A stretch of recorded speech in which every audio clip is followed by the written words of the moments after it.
కౌన్సిల్లో బలముందని అభివృద్ధికి మోకాలంటుతారా? బాధ్యతాయుతమైన కౌన్సిల్కు పట్టణాభివృద్ధి అవసరం లేదా? ఏమిటి మీరు చేస్తుంది? అభివృద్ధి ప్రతిపాదనలు తిరస్కరించడమే మీ నైజమా అని ప్రశ్నించిన తుని మున్సిపల్ మాజీ చైర్మన్ ఇనుగంటి సత్యనారాయణ కౌన్సిల్లో అధికార పక్షంపై నిప్పులు చెరిగారు.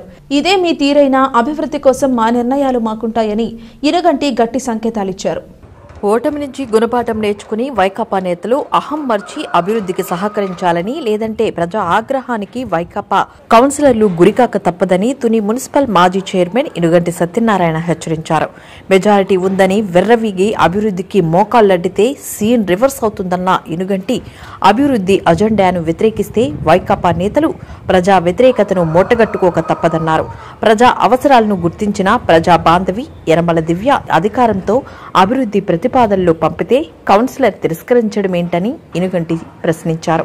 ప్రోటోకాల్ను గౌరవించడం కూటమి లక్ష్యమని, అందుకనే అభివృద్ధి ప్రతిపాదనలను కౌన్సిల్ ఆమోదానికి పంపించారని ఇనుగంటి పేర్కొన్నారు. ఇదే విధానం కొనసాగితే కలెక్టర్ ద్వారా ఆమోదం తెచ్చుకుంటామే గాని అభివృద్ధి పనులు ఆపేది లేదని కొండబద్దలుకొట్టారు. వైకాపా సభ్యుల తాటాకు చప్పులకు వెనకాడబోమని ఆయన స్పష్టం చేశారు.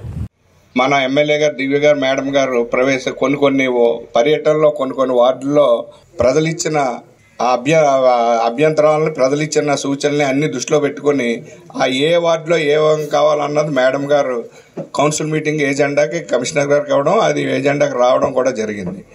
కానీ ఈ కౌన్సిల్ సభ్యులు మన మీటింగ్లో మాకు తెలియకుండా, ఆయన చెప్పకుండా, మమ్మల్ని అడగకుండా మీరెవరు పెట్టారు అని చాలా పనులన్నీ తిరస్కరించారు.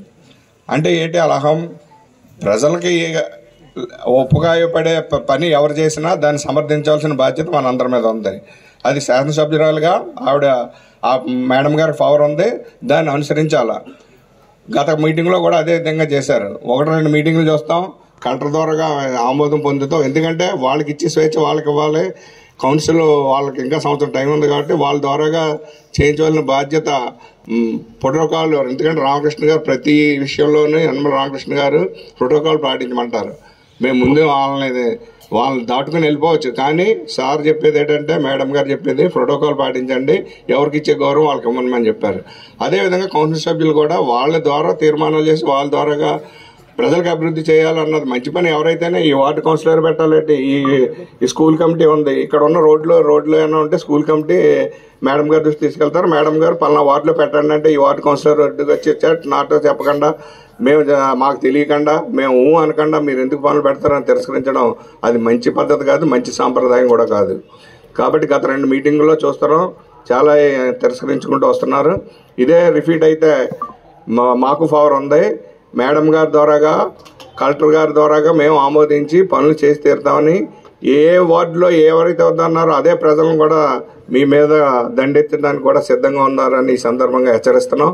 కాబట్టి ప్రజల యొక్క పనులకి, ప్రజల యొక్క తోడ్పాటుకి ముందుకు రండి. అంతేగాని ఏ నాయకుడి ఇంటి ముందు రోడ్డు ఏదన్నా చేస్తే దాన్ని అడ్డుపట్టండి. ఇంకో పలానా నాయకుడి ముందు ఇంటి ముందు వేసుకుంటున్నారు, అక్కడ చేయవలసిన పనిని ఆపేరన్న ఎలాంటి తేడాపడాలు ఉంటే ప్రజలకు వివరించండి.